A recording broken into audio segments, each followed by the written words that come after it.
Chapter 14. The Sixth Sense, the Door to the Temple of Wisdom. The 13th Step toward Riches.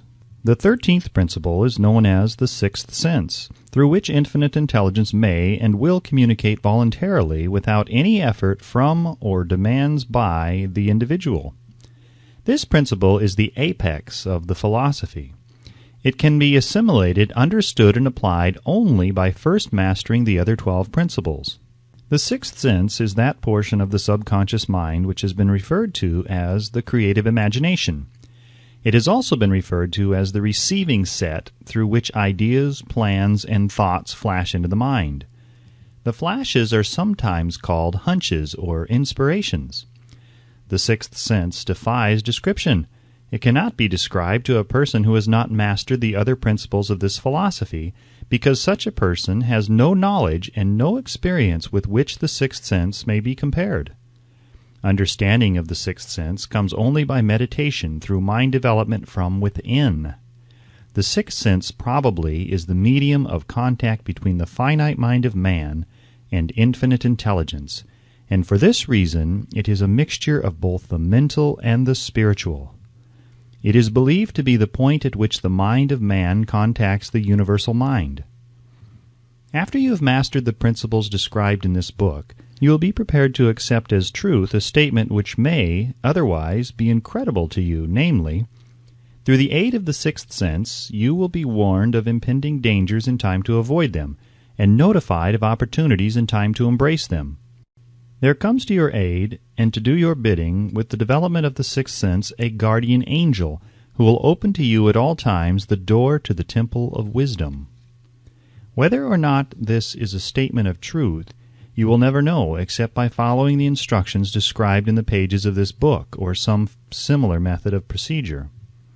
The author is not a believer in, nor an advocate of miracles, for the reason that he has enough knowledge of nature to understand that nature never deviates from her established laws.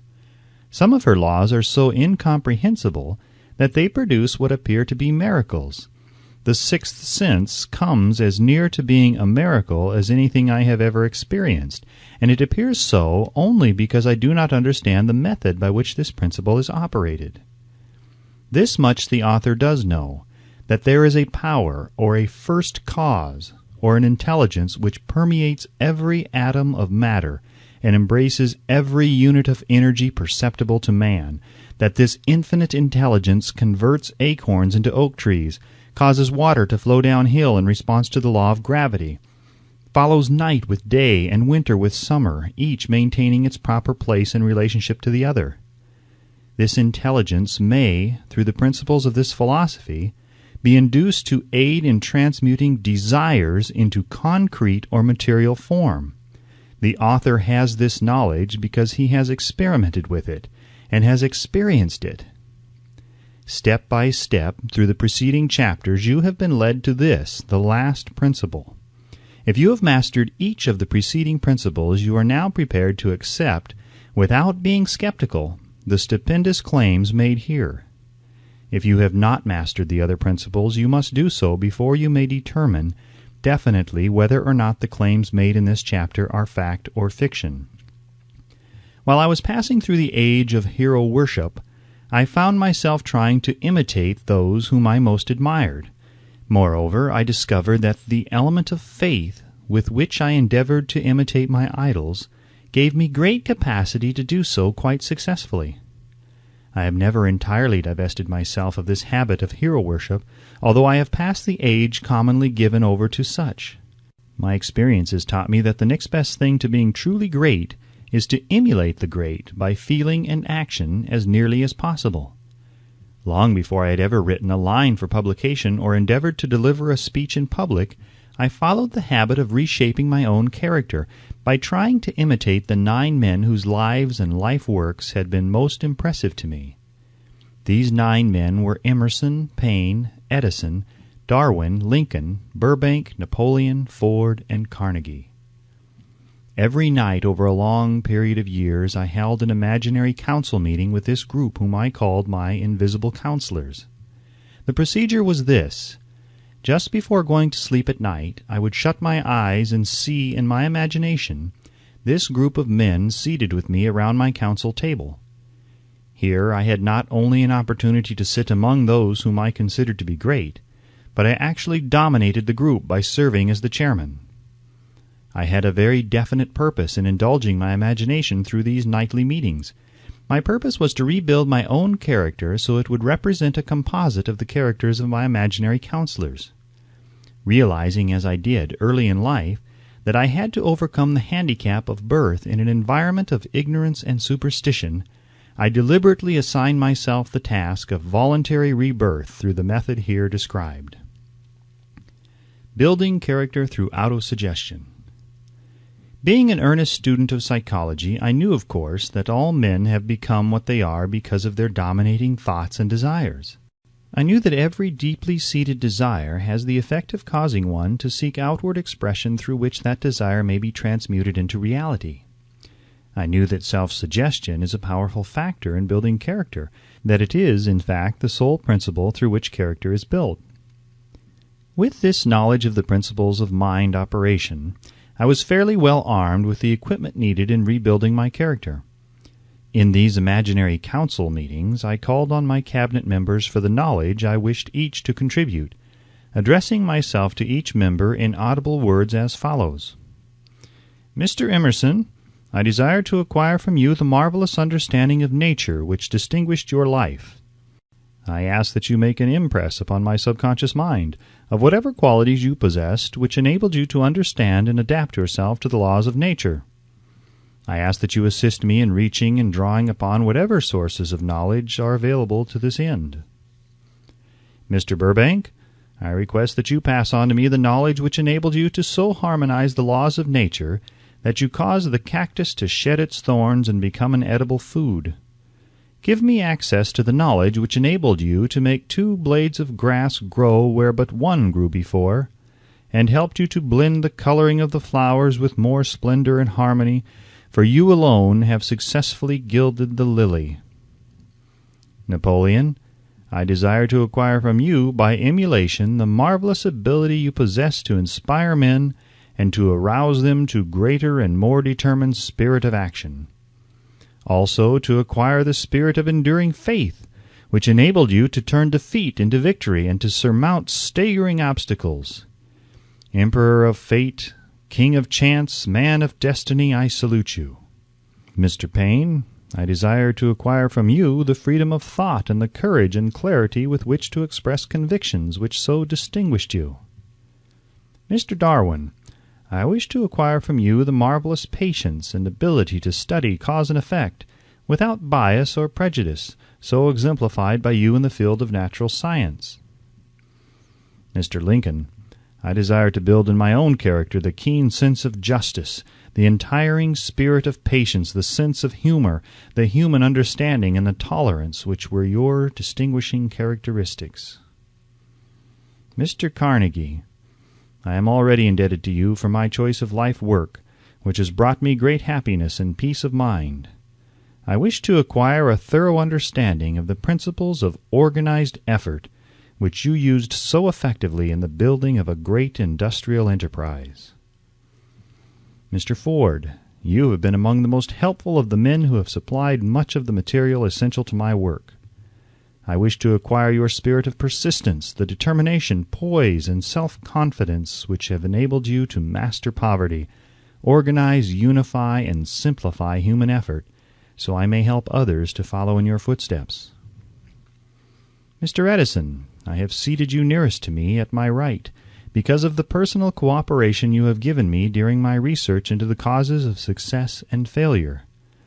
I wish to acquire from you the marvelous spirit of faith, with which you have uncovered so many of nature's secrets, the spirit of unremitting toil with which you have so often wrested victory from defeat. My method of addressing the members of the imaginary cabinet would vary according to the traits of character in which I was, for the moment, most interested in acquiring. I studied the records of their lives with painstaking care. After some months of this nightly procedure, I was astounded by the discovery that these imaginary figures became apparently real. Each of these 9 men developed individual characteristics which surprised me. For example, Lincoln developed the habit of always being late, then walking around in solemn parade. When he came, he walked very slowly with his hands clasped behind him, and once in a while he would stop as he passed and rest his hand momentarily upon my shoulder. He always wore an expression of seriousness upon his face. Rarely did I see him smile. The cares of a sundered nation made him grave. That was not true of the others. Burbank and Payne often indulged in witty repartee, which seemed at times to shock the other members of the cabinet. One night Payne suggested that I prepare a lecture on the Age of Reason, and deliver it from the pulpit of a church which I formerly attended. Many around the table laughed heartily at the suggestion. Not Napoleon. He drew his mouth down at the corners and groaned so loudly that all turned and looked at him with amazement.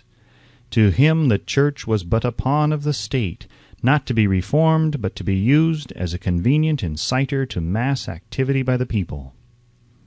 On one occasion Burbank was late. When he came, he was excited with enthusiasm and explained that he had been late because of an experiment he was making, through which he hoped to be able to grow apples on any sort of tree. Payne chided him by reminding him that it was an apple which started all the trouble between man and woman. Darwin chuckled heartily as he suggested that Payne should watch out for little serpents when he went into the forest to gather apples, as they had the habit of growing into big snakes. Emerson observed, "No serpents, no apples," and Napoleon remarked, "No apples, no state." Lincoln developed the habit of always being the last one to leave the table after each meeting. On one occasion he leaned across the end of the table, his arms folded, and remained in that position for many minutes. I made no attempt to disturb him.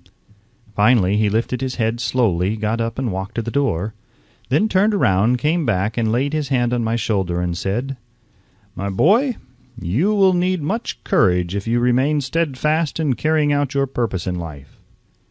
But remember, when difficulties overtake you, the common people have common sense. Adversity will develop it." One evening Edison arrived ahead of all the others. He walked over and seated himself at my left, where Emerson was accustomed to sit, and said, "You are destined to witness the discovery of the secret of life. When the time comes, you will observe that life consists of great swarms of energy or entities, each as intelligent as human beings think themselves to be. These units of life group together like hives of bees and remain together until they disintegrate through lack of harmony. These units have differences of opinion, the same as human beings, and often fight among themselves. These meetings which you are conducting will be very helpful to you. They will bring to your rescue some of the same units of life which serve the members of your cabinet during their lives. These units are eternal. They never die. Your own thoughts and desires serve as the magnet which attracts units of life from the great ocean of life out there. Only the friendly units are attracted, the ones which harmonize with the nature of your desires. The other members of the cabinet began to enter the room. Edison got up and slowly walked around to his own seat. Edison was still living when this happened. It impressed me so greatly that I went to see him and told him about the experience. He smiled broadly and said, "Your dream was more a reality than you may imagine it to have been." He added no further explanation to his statement. These meetings became so realistic that I became fearful of their consequences and discontinued them for several months. The experiences were so uncanny, I was afraid if I continued them I would lose sight of the fact that the meetings were purely experiences of my imagination. Some 6 months after I had discontinued the practice, I was awakened one night, or thought I was, when I saw Lincoln standing at my bedside. He said, "The world will soon need your services. It is about to undergo a period of chaos which will cause men and women to lose faith and become panic-stricken. Go ahead with your work and complete your philosophy. That is your mission in life. If you neglect it for any cause whatsoever, you will be reduced to a primal state and be compelled to retrace the cycles through which you have passed during thousands of years." I was unable to tell the following morning whether I had dreamed this or had actually been awake, and I have never since found out which it was. But I do know that the dream, if it were a dream, was so vivid in my mind the next day that I resumed my meetings the following night. At our next meeting, the members of my cabinet all filed into the room together and stood at their accustomed places at the council table, while Lincoln raised a glass and said, "Gentlemen, let us drink a toast to a friend who has returned to the fold."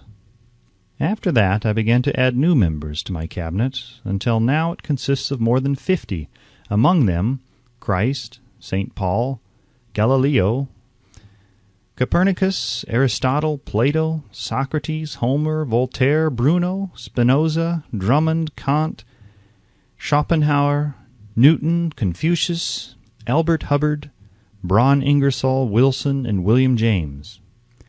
This is the first time that I have had the courage to mention this. Heretofore I have remained quiet on the subject because I knew from my own attitude in connection with such matters that I would be misunderstood if I described my unusual experience. I have been emboldened now to reduce my experience to the printed page because I am now less concerned about what they say than I was in the years that have passed. One of the blessings of maturity is that it sometimes brings one greater courage to be truthful, regardless of what those who do not understand may think or say. Lest I be misunderstood, I wish here to state most emphatically that I still regard my cabinet meetings as being purely imaginary, but I feel entitled to suggest that, while the members of my cabinet may be purely fictional, and the meetings existent only in my own imagination, they have led me into glorious paths of adventure, rekindled an appreciation of true greatness, encouraged creative endeavor, and emboldened the expression of honest thought. Somewhere in the cell structure of the brain is located an organ which receives vibrations of thought ordinarily called hunches. So far, science has not discovered where this organ of the sixth sense is located, but this is not important. The fact remains that human beings do receive accurate knowledge through sources other than the physical senses. Such knowledge generally is received when the mind is under the influence of extraordinary stimulation. Any emergency which arouses the emotions and causes the heart to beat more rapidly than normal may, and generally does, bring the sixth sense into action. Anyone who has experienced a near accident while driving knows that on such occasions the sixth sense often comes to one's rescue and aids by split seconds in avoiding the accident. These facts are mentioned preliminary to a statement of fact which I shall now make, namely, that during my meetings with the invisible counselors, I find my mind most receptive to ideas, thoughts, and knowledge which reach me through the sixth sense. I can truthfully say that I owe entirely to my invisible counselors full credit for such ideas, facts, or knowledge as I received through inspiration. On scores of occasions when I have faced emergencies, some of them so grave that my life was in jeopardy, I have been miraculously guided past these difficulties through the influence of my invisible counselors. My original purpose in conducting council meetings with imaginary beings was solely that of impressing my own subconscious mind, through the principle of autosuggestion, with certain characteristics which I desired to acquire. In more recent years, my experimentation has taken on an entirely different trend. I now go to my imaginary counselors with every difficult problem which confronts me and my clients. The results are often astonishing, although I do not depend entirely on this form of counsel. You, of course, have recognized that this chapter covers a subject with which a majority of people are not familiar. The sixth sense is a subject that will be of great interest and benefit to the person whose aim is to accumulate vast wealth, but it need not claim the attention of those whose desires are more modest. Henry Ford undoubtedly understands and makes practical use of the sixth sense. His vast business and financial operations make it necessary for him to understand and use this principle. The late Thomas A. Edison understood and used the sixth sense in connection with the development of inventions, especially those involving basic patents, in connection with which he had no human experience and no accumulated knowledge to guide him, as was the case while he was working on the talking machine and the moving picture machine. Nearly all great leaders, such as Napoleon, Bismarck, Joan of Arc, Christ, Buddha, Confucius, and Muhammad, understood and probably made use of the sixth sense almost continuously. The major portion of their greatness consisted of their knowledge of this principle. The sixth sense is not something that one can take off and put on at will. Ability to use this great power comes slowly through application of the other principles outlined in this book. Seldom does any individual come into workable knowledge of the sixth sense before the age of 40. More often, the knowledge is not available until one is well past 50, and this for the reason that the spiritual forces with which the sixth sense is so closely related do not mature and become usable except through years of meditation, self-examination, and serious thought.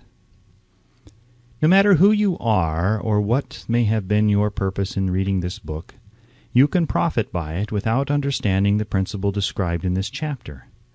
This is especially true if your major purpose is that of accumulation of money or other material things. The chapter on the sixth sense was included because the book is designed for the purpose of presenting a complete philosophy by which individuals may unerringly guide themselves in attaining whatever they ask of life. The starting point of all achievement is desire. The finishing point is that brand of knowledge which leads to understanding of self, understanding of others, understanding of the laws of nature, recognition, and understanding of happiness.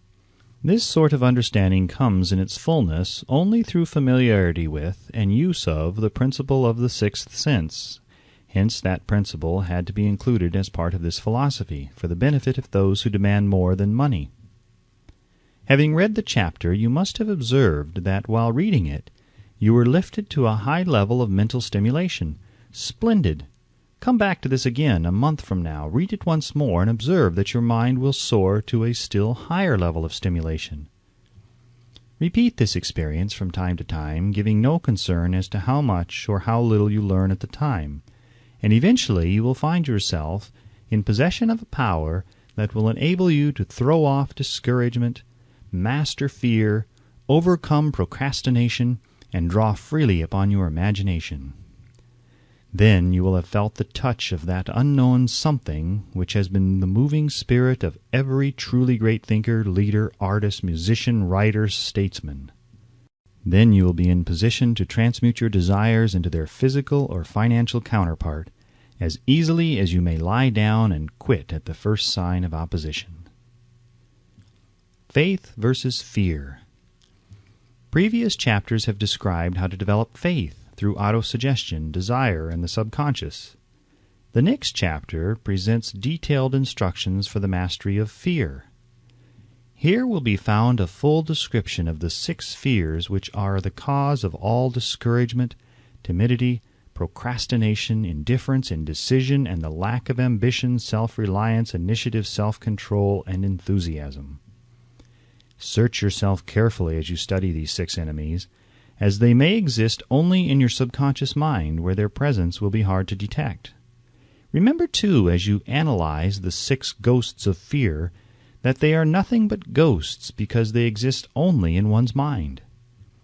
Remember also that ghosts, creations of uncontrolled imagination, have caused most of the damage people have done to their own minds. Therefore, the ghosts can be as dangerous as if they lived and walked on the earth in physical bodies.